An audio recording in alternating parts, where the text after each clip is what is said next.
आयुष्याची फार मोठा काळ आपल्या हातातून गेलेला आहे.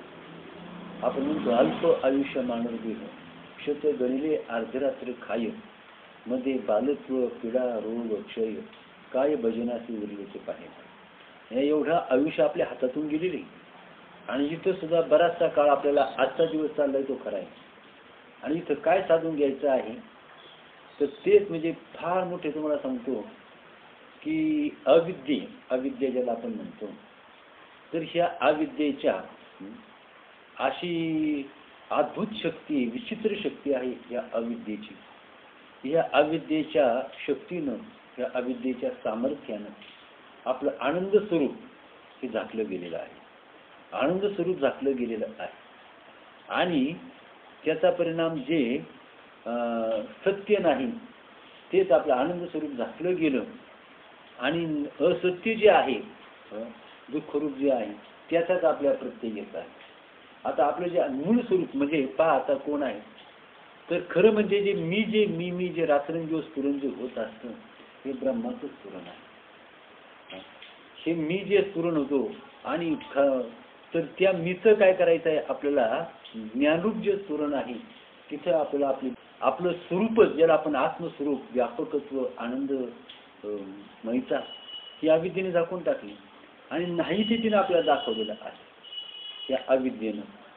आणि आता एक उदाहरण जर पहा, थोडंसं पाहिजे जर झालं एक उदाहरण, तर एखादी वेश्या आहे, ती वेश्या काय करते, नटून थटून येते आणि माणसाला, पुरुषाला काय करते, ती बोलवते, त्याला आपल्या नादी लावते. ती नटून थटून येते, साज शृंगार करून येते आणि आपलं जे ओंगळ स्वरूप आहे, घातक स्वरूप आहे, हे प्रगट होत नाही, हे दिसत नाही, लपून ठेवते. आणि आपलं नटून थटून जे स्वरूप आहे ते जगाला ती पुरुषाला दाखवते आणि पुरुष त्याला बोलतो. परंतु जे समंजस आहे ते म्हणतात किती केलं हिचा साज शृंगार खोटा, इथं नटणं थटणं खोटं, इथं दिसणं सौंदर्य खोटं आहे, परंतु ही वेश्या आहे हे सत्य आहे. आणि ती कशी असते, घातक असते. आणि शहाणपणा हा तिथं नटण्याकडं थाटण्याकडं हे तशाच प्रकारचं आपल्याला हे जग हे चांगलं वाटतंय आपल्याला. हे जगच ही अविद्याच का झालेली आहे, विषयासारखी आपल्याकडून नटून थटून आलेली आहे. हा आणि तीच अविद्या मूर्खपणामुळं तिनं मीचं स्वरूप धारण केलेलं आहे. त्या अविद्येनं काय केलेलं आहे, मीचं स्वरूप धारण केलेलं आहे. तीच अविद्याच मी झालेली आहे आणि मी जे ब्रह्म आहे हे नष्ट झालेलं आहे. आणि म्हणून माणूस काय करतो, दुःखामध्ये पडलेला आहे. आणि म्हणून आपण मोठ्या प्रयासानं, मोठ्या कष्टानं ह्या जगामध्ये कशालाच आपण, थोडा सांगतो, ह्या विचार जर केला तरी या जगामध्ये मी हा नाही, अखंड ओतप्रोत ब्रह्म भरलेला आहे. ब्रह्म सोडून काहीच नाही. इथं मी जे आहे ते देह सुद्धा आपला नाही. देह आपला म्हणण्यापेक्षा देह हा कुठेही नाही. देहाला अस्तित्वच नाही, मनाला अस्तित्व नाही, बुद्धीला अस्तित्व नाही, चित्ताला अस्तित्व नाही, जगाला अस्तित्व नाही. हे केवळ स्वप्नासारखं काल्पनिकरित्या निर्माण झालेलं आहे आणि याला अस्तित्व नाही. मग याला जर अस्तित्व नाही याच्यामध्ये आपण कशा करता अडकायचं, याच्याकरता अडकणं. मग सत्य ज्याला अस्तित्वच आहे, आत्मा हा नाही असं कधीच होत नाही. त्या आत्म्यानं काय केलेलं, परब्रह्मानं आपल्याला नकशिकांत व्यापलेला आहे. जसं एखादा कणकेचा गोळा असतो, ते पाणी काय करतं, कणकेच्या गोळ्याला अंतर्बाह्य व्यापतं. एक कण सुद्धा असं सापडत नाही का तो त्या पाण्यानं भिजलेला नाही कणकेच्या गोळ्यातला. तसा त्या आत्म्यानं सगळं जग, आपला देह नकशिकांत व्यापलेला आहे. कण ना कण त्या आत्म्यानं व्यापलेला आहे. आणि एक आपला देहच नाही तर आपला सगळं जग सुद्धा त्या परमात्म्यानं, जसा तो आपण हे म्हणतो ना रसगुल्ला असतो, तर पाक जसा रसगुल्ल्याला उथंबून त्याच्यामध्ये तो रसगुल्ला पाकामध्ये उथंबून राहतो, तसा तो आत्मा हा देह आत्म्याच्या त्या प्रकाशाने उथंबून गेलेला आहे. आता दुसरी गोष्ट, आत्माच आहे पण ते नसताना भागते आणि आपला काय करते. म्हणून सुखासाठी, आनंदासाठी माणसं ही इंद्रियच काय करतात, प्रतिबंध करतात. मी, माझं, इंद्रिय, मन हेच आपला घात करणारे आहे. आपलं मनच आपला घात करतो. आपली बुद्धी आपला घात करते. ही इंद्रिय सुद्धा काही त्या इंद्रियांचा स्वभाव आहे. इंद्रियांना डोळ्यांना रूप विषय आवडतो. रूप विषय पाहिला का डोळे तिथं आकर्षित होतात आणि तिथं रंगून जातात, तिथून बाहेर निघत नाही. त्या डोळ्यांना इंद्रियांना आणि म्हणून या विषयापासून काही अनिक सर्वचा रम्य नाही आईचा स्वभावची पाहिजे इंद्रियांचा. इंद्रियांचा स्वभाव आहे. चांगलं रूप पाहिलं का डोळे तिथून निघत नाही. स्तुतीचे शब्द ऐकले, कोणी गोड बोललं का माणूस तिथं तो रुतला जातो, तिथंच अडकतो. कोणी गोड बोललं, चांगलं बोललं, कधी शब्दाला फसायचं नाही. आणि मी परब्रह्म आहे आणि ओतप्रोत परब्रह्म भरलेला आहे. म्हणून आता काय सांगितलं अजून तर तोंडानं सुद्धा काय करायचं आहे. तोंडानं काय करायचं आहे, काही प्रश्न विचारा. आणि पशूंना वाचा दिली का, पशूंना बुद्धी दिली का, त्यांना वाचेची गरज नाही. फक्त निर्वाह करणं, भोग भोगणे एवढ्याच करता ते आलेले आहे. परंतु माणसाचा जन्म तेवढ्याच करता नाही. त्याला काय आत्मतत्वाचा विचार करता यावा, ह्या नश्वर जगाचा नश्वर देहाचा बात करता यावा. या विचाराच्या बुद्धीच्या साह्यानं, मनाच्या साह्यानं, इंद्रियाच्या साह्यानं त्याला ह्या जगापासून विषयापासून त्याला बुद्धी मागे खेचता यावी.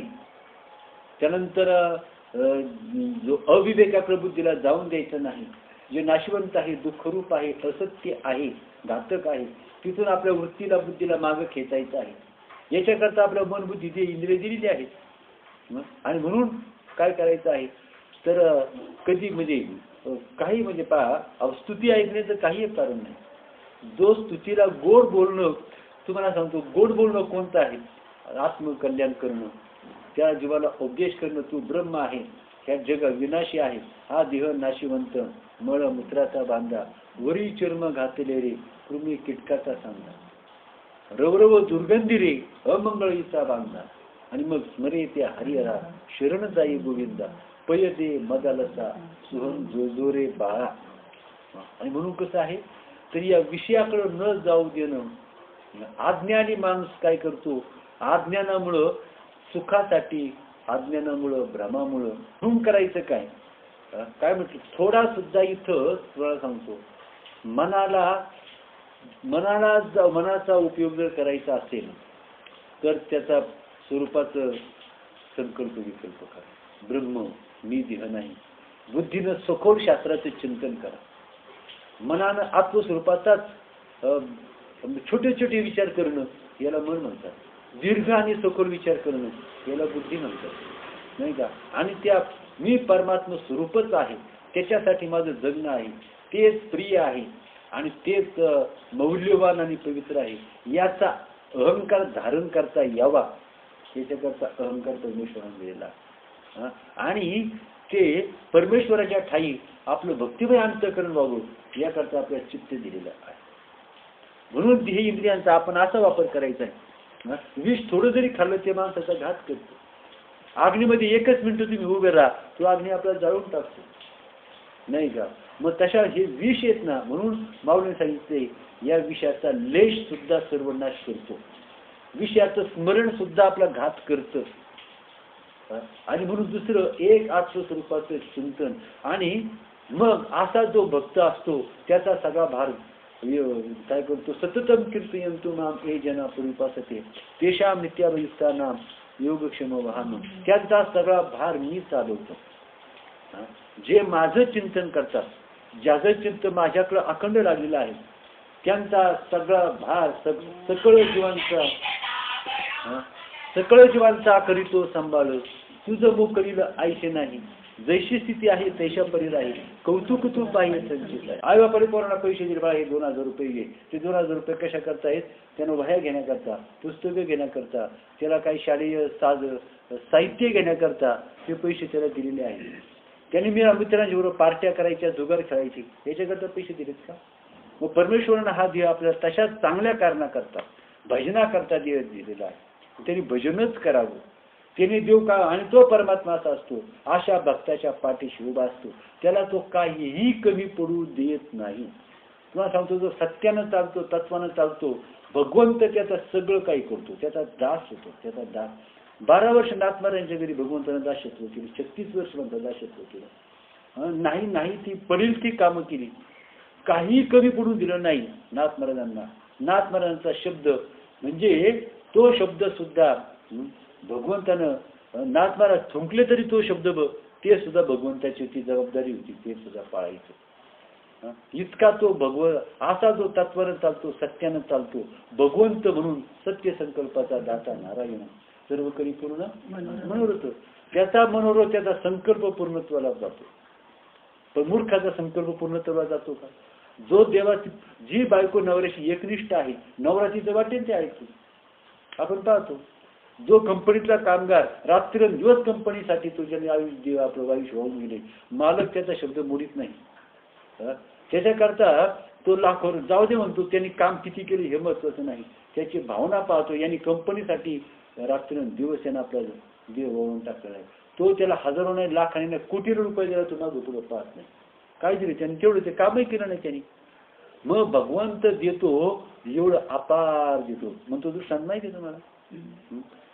आणि आपण काय करतो? भगवंताशी नातं तोडतो. जगाशी नातं जोडणं म्हणजेच भगवंताशी नातं तोडणं. जगाशी नातं जोडणं म्हणजेच देवाला तुच्छ लेखणं आहे. आणि जो देवाला तुच्छ लेखतो, परमात्म्याला तुच्छ लेखतो, भगवंत कधीही त्याच्यावर कृपा करत नाही, कधीही कृपा करत नाही. त्याला भयंकर दुःख भोगावं लागतं. जी पत्नी पतीचं ऐकत नाही, पती आणि सासरच्या लोकांचं ऐकत नाही, तिचा हाल असता शेवटपर्यंत. तिला किंमत नसते आणि तिला कोणताच फायदा नसतो. शेवटपर्यंत तिला फायदा कोणताही मिळत नाही.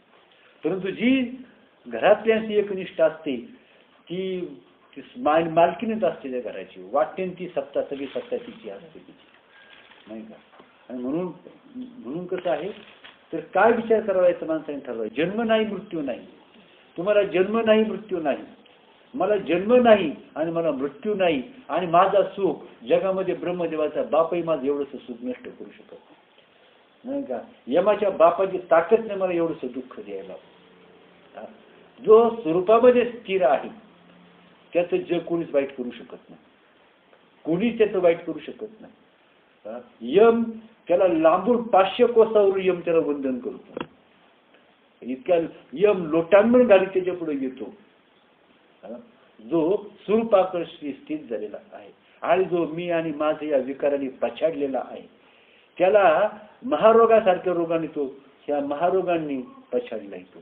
मी आणि माझं स्वार्थ बळावला ना, त्याला महारोगी म्हणून जसा जखमा अंगावर होतात आणि तो जसे त्याची बोट चढलेला त्याचा देह तसा हा चढून जातो मनुष्य स्वार्थानं.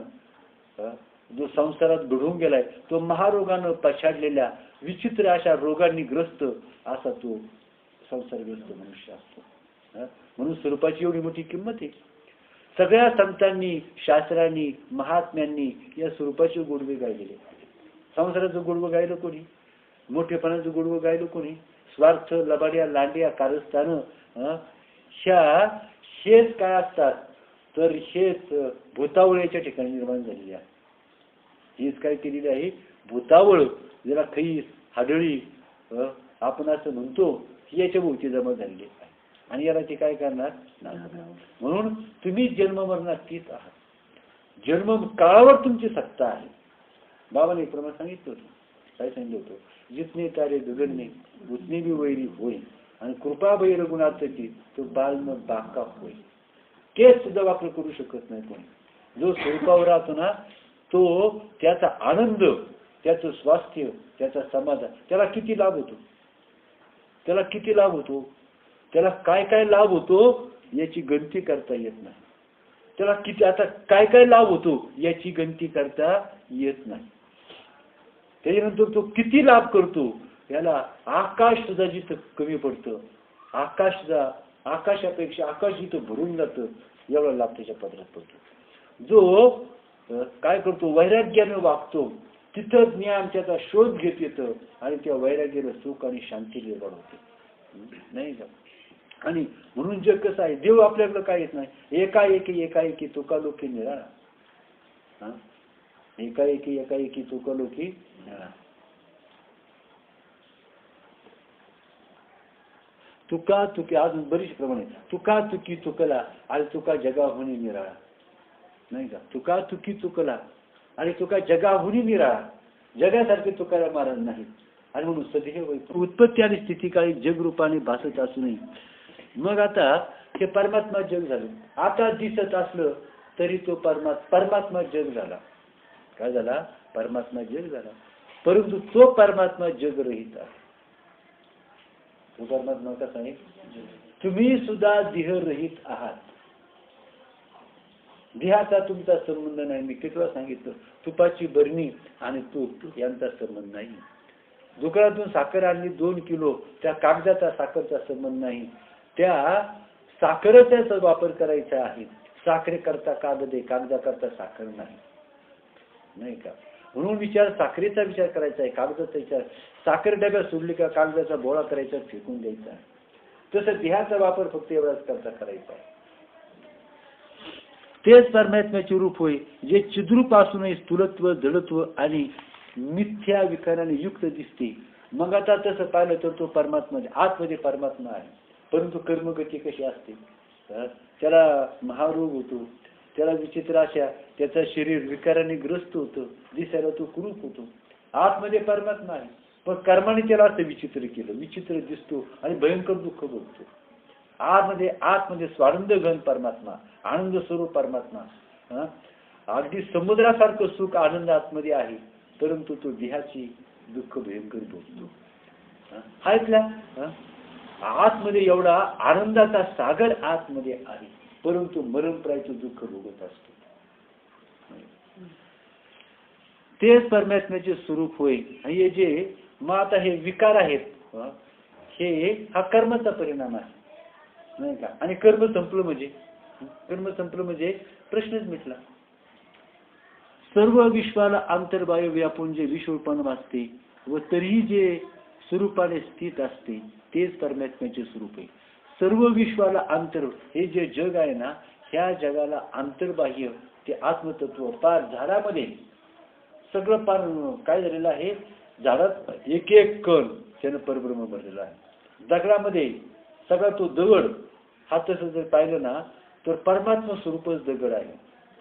त्या परमात्मा स्वरूपानं दगडाला अंतर्बाह्य व्यापलेला आहे. मातीला दगड, अग्नीला व्यापलेला आहे. पाण्याला अंतर्बाह्य, तो परमात्माच आहे. तो परमात्माच आहे. परंतु परमात्मा न दिसता आपल्या हे जग दिसत आहे. मग आता भिंत चित्राच्या रूपानं नटलेली आहे. भिंतच काय झाली? चित्र झाली. तसं जर पाहिलं तर दगड आहे, दगडाची आपल्या मूर्ती दिसते. दगडाची मूर्ती दिसते. हा तो जो मूर्तिकार आहे, हा मूर्तिकारानं केलेला उद्योग आहे, नाही तर तो दगडाची. पण आपल्या मूर्ती दिसते, पण त्या मूर्तिकारानं उद्योग केला आणि आपण त्याला मूर्ती म्हणायला लागलो. हा कशाचा परिणाम आहे? मूर्तिकारानं अक्कलचं डोकं चालवलं आणि आपण दगड न म्हणता आपण त्याला मूर्ती म्हणायला लागलो. परंतु आपण मूर्ती टाकून द्यायची आणि दगड या स्वरूपाने पाहिजे. त्याचा कशा मूर्खपणा, त्याचा उद्योग, त्याचं काय म्हणा, चांगला असं नाही तर वाईट असो म्हणून कार्यस्थान त्या मूर्ती करायचं ते आपण डोक्यामध्ये घेतलं, दगड पण टाकून दिलं. त्या दगडाला कोणी दगड म्हणतं का? कोणी दगड म्हणजे याला कोणी कापूस म्हणतं का? याला कोणी कापूस म्हणत नाही. कोणाचा हा त्या कोष्टी माहिती आहे का? कोष्टी काय करतो? कापड विणतो. कापसाचं कापड हा कोष्ट्याने उद्योग केला आणि आपण याला शर्ट म्हणायला लागलो. कोष्ट्याचा शिंप्याचा उद्योग, याला आपण हे म्हणायला लागलो. तसं ते परब्रह्मच आहे. परंतु अविद्येनं उद्योग केला आणि त्याला आपण जग म्हणायला लागलो. मूर्तिकारानं उद्योग केला आणि आपण दगड असून त्याला मूर्ती म्हणायला लागलो. कुंभारानं उद्योग केला, चिखल असून आपण त्याला बैल म्हणायला लागलो. चिखल असून आपण बैल म्हणायला लागलो. व्यवहार काय करतो? बैलच म्हणतो, नाही का? आणि त्या कुंभारानं उद्योग केला, चिखल असून आपण त्याला बैल म्हणायला लागलो. तसा अविद्येनं उद्योग केला, हे ब्रह्म असून आपण जग म्हणायला लागलो. माता ब्रह्म तुमच्यात निराळं, माझ्यात निराळं, बायकोमध्ये निराळं, पाहुण्यामध्ये निराळं, मित्रामध्ये निराळं, शत्रूमध्ये निराळं आहे का? एकच ब्रह्म आहे ना. मग आपली ब्रह्मदृष्टी असावी का देहदृष्टी असावी? ब्रह्मदृष्टी, ब्रह्मबुद्धी आपली पाहिजे. आपली बुद्धी अशी पाहिजे, हा कापूसच आहे. मूर्ती पाहिली तरी तो दगडच आहे. बैल पाहिला, हत्ती पाहिला तरी तो चिखलच आहे. अशी आपली बुद्धी पाहिजे.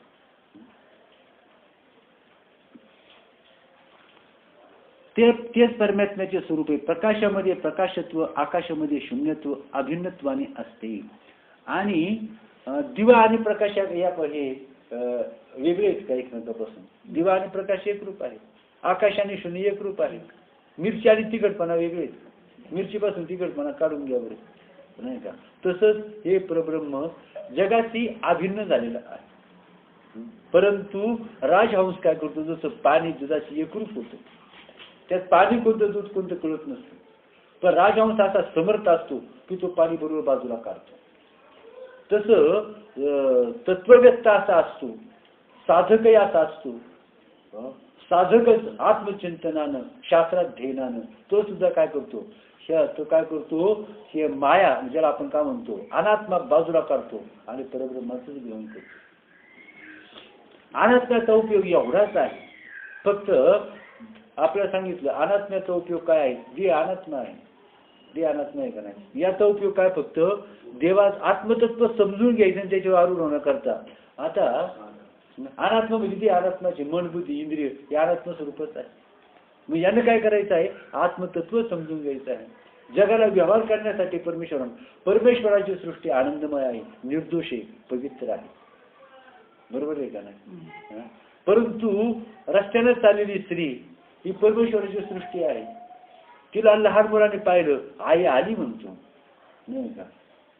कंपनीच्या साहेबाने पाहिलं ही बाई कामाला आली म्हणतो. कंडक्टरनं पाहिलं प्रवासी आला म्हणतो, नाही का? शत्रूनं पाहिलं तू तिला पाहिल्यावर तिला शिव्या घालतो. सासूनं जर पाहिलं मग ती आज लई लेट झालेली आहे. स्त्री एकच आहे, स्त्री एकच आहे. पण तुम्ही आम्ही तिला अनेक रूपं दिली, अनेक विशेषणं तिला चिटकवली, परंतु ती विशेषणं तुमच्या बुद्धीमध्ये आहे. कामगार साहेबाच्या बुद्धीमध्ये ती कामगार आहे, कंडक्टरच्या बुद्धीमध्ये ती प्रवासी आहे, डॉक्टरच्या बुद्धीमध्ये ती पेशंट आहे, मुलाच्या बुद्धीमध्ये ती आई आहे. परंतु ही सगळी विशेषणं काढली तर ती फक्त एक स्त्री आहे, ही स्त्री आहे. आता ही विशेषणं तिला चिटकवली का तिच्या ठिकाणी होती? मग ही कोणी चिटकवली? तुम्ही आम्ही चिटकवली. आता श्रीरामांनी तसेच एवढे हे दृश्य जगत प्रत्यक्ष दिसत असतात. हे जग प्रत्यक्ष डोळ्यात दिसत किती आपला हाच प्रश्न आपल्याला आहे. दृश्य नाहीच हा शास्त्राचा सिद्धांत आहे. म्हणून दृश्याचा अभाव करायचा आहे. दृश्य नसताना दिसतं, भ्रमामुळे दिसतं. जसं मृगजळ नसताना दिसतो, दूरवरचा साप नसताना दिसतो, असतो का साप तिथं? परंतु प्रत्यक्षात दिसतो आणि त्याच्यामुळे घोटाळा होतो, नाही का? घोटाळा होतो त्याच्यामुळे. एखादा मनुष्य आहे आणि तो नाटकामध्ये काय झाला, दुष्टाची भूमिका केली, खलनायकाची भूमिका केली. एका दरोड खोळाच्या टोळीचा तो नायक बनला, गोळ्या झाडू लागला, सज्जनांना त्रास देऊ लागला, बँका लुटू लागला. आता ते नाटक पाहत असताना सज्जन माणसं म्हणा माझा मित्र इतका का बिघडला, आता याला जागेवर कसं आणू, आणि मी आता बरं का त्याचा मित्र आहे तो काय करतो, नाटकामध्ये दरोडे खरटोळीचा नाही झाला, बँका लुटतो, सज्जनांना त्रास देतो, गोळ्या झाडतो, सगळ्या त्याने धुमाकूळ घातलेला आहे. आता ह्या माझ्या मित्राची मी प्राप्ती कशी, कालचा मित्र मला आज आता कसा भेटेल याला चिंता लागली. आता काय करायचं, तो नाटक पाहत आहे. नाटक आणि ते नाटक 3 तासापुरतं असतं. ते नाटक संपलं की त्याला त्याची मित्राची प्राप्ती होणार आहे. हे नाटक तसं नाही ना, हे मरेपर्यंत नाटक संपत नाही. आणि म्हणून त्याला आता कळलं का तुम्हाला, तो जो त्याचा मित्र आहे तसा पाहिजे सज्जन येतो, तो तसा अजिबात नाही, तो दुष्ट नाही, पण तो दुष्टाची भूमिका तो करत आहे. आणि त्यामुळं त्यानं काय केलं, आता दरोडे घाल फार त्याच्या सद्गुणांचा लोप झाला. त्या पात्रामुळे, त्या भूमिकेमुळे त्याच्या सद्गुणांचा लोप झाला आणि दुर्गुण फाळून आलेले आहेत आणि त्या दुर्गुणांचं अकराळ विक्राळ दर्शन घडत आहे. आणि त्याला खरा मित्र त्याचा लोप पावला, तो व्यथित झाला. आता खऱ्या मित्राची प्राप्ती त्याला कशी व्हावी, त्याला उपाय काय, 3 तास थांब, ते नाटक संपून येईल, मग त्या खऱ्या मित्राचं स्वरूप तुला कळेल. बरोबर आहे का नाही? खऱ्या मित्राचं स्वरूप तुला कळेल. तर ते सोपं आहे, पण हे नाटक मरेपर्यंत संपत नाही. मग असा परब्रह्मरूप आपला मित्र जर एवढा दुष्ट धुमाकूळ घातलेला आहे, त्या मित्राची प्राप्ती कशी होईल? हे न संपणारं नाटक आहे, नाही का? प्राण गेला तरी हे नाटक संपत नाही. इथं त्याला 3 तासात भेटणार आहे. आणि इथं आईचा नटनाट्य खेळत तीर नाही एक वेळ, एकापासून अनेक झाली त्याशी पाहिजे सांभाळली, शून्य साक्षीत्वे समजावे वेद ओंकार असा मागे त्याला सांगितलं. म्हणून त्याला काय सांगितलं आहे तर तू सुद्धा हे नाटकच पाहत आहेस. हे नाटक लवकर संपव. हे नाटक तूच रचलेलं आहे आणि तूच पाहत आहेस. याला उपाय काय? हे नाटक तूच रचलेलं आहे. हे जगरूपी नाट्य तू म्हणतो की आता हे मृत्यूनंतरच संपणार आहे, मृत्यूशिवाय संपणार नाही. परंतु तू थोडासा विचार केला, त्याचा थोडासा अभ्यास केला. ह्या नाटकाची रचना तूच केलेली आहे, या नाटकाची उभारणी तूच केलेली आहे, सगळी पात्र तूच झालेला आहेस. ही सगळी पात्र टाकून दे. पात्राची भूमिका टाकून द्यायची. भूमिका टाकली का तो मूळ पुरुष शुद्ध होते. तसं तूच असंख्य पात्र रंगवीत आहेस. असंख्य पात्र म्हणून काय कर, ह्या नाटकापासून अलिप्त हो. या असंख्य पात्र टाकून दे आणि मूळ स्वरूप जे आहे ते तू पहा. हे नाटक थांबव. हे नाटक तू पाहू नकोस. त्याला एकच उपाय काय, तू हे नाटक पाहूच नकोस. बरोबर आहे का नाही? तू हे नाटक पाहू नको म्हणजे भ्रम जाईल. म्हणजे जगरूपी नाट्य तोच परमात्मा अनेक रूपाने नटलेला आहे. आणि त्यानंच अनेक भूमिका, म्हणजे तुम्ही स्वतः अनेक भूमिका घेतलेल्या आहेत. स्वप्नीची विचित्र सेना, चेला तो अर्जुना म्हणजे स्वप्नीची विचित्र सेना, मी की झालो होतो ना निद्रावशी. मग स्वरूपाचं आज्ञाने मी आकाश एवढं परब्रह्म, पण मला स्वरूपाची निद्रा लागली. मग तुम्हीच सगळं काय झालं, सगळं तुम्हीच नटला. तुम्हीच गाय झाला, तुम्हीच पशु झाला, तुम्हीच वाघ झाला, तुम्हीच हत्ती झाला, तुम्ही सिंह झाला. तुम्हीच तुमचं लग्न केलं, तुम्हाला बायको आणली. अनेकांची लग्न लावून तुम्हीच लावून दिली. अनेकांची लग्न तुम्हीच समजा, ही त्याची बायको होती, तिची पोर होतो, त्याचा बघला. हे नाट्य तुम्हीच निर्माण केलं. आता हे नाट्य विचार करा, ज्यानं घर बांधले त्याला घर पाडता येईल का नाही? ज्यानं घर बांधले, आपलं घर आपण पाडायला लावलो, दुसरं कोणी मध्ये येईल का? मग घर पाडण्याचा अधिकार कोणाचा आहे? ज्यानं बांधले त्याचा आहे. तुम्ही दुसऱ्याचं घर पाडता येणार नाही, पण दुसऱ्याचं घर पाड, स्वतःच घर पाडता येईल का नाही? मग तुम्ही नाटक रचले, हे नाटक पाडून टाक. हे नाटक पाडून टाका. बरोबर आहे का?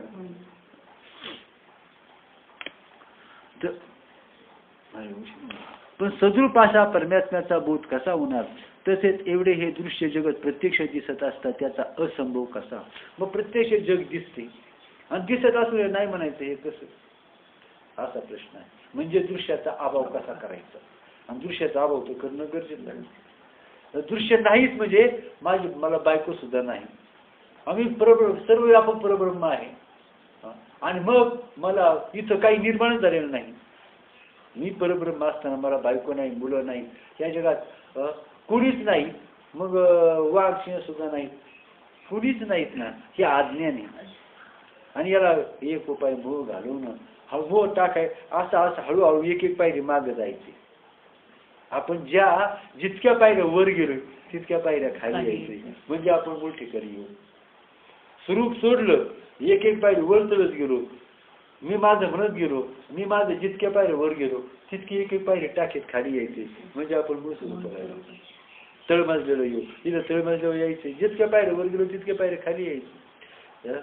जितक्या बुद्धीने कल्पना केली आहे तितक्या कल्पना टाकून द्यायच्या.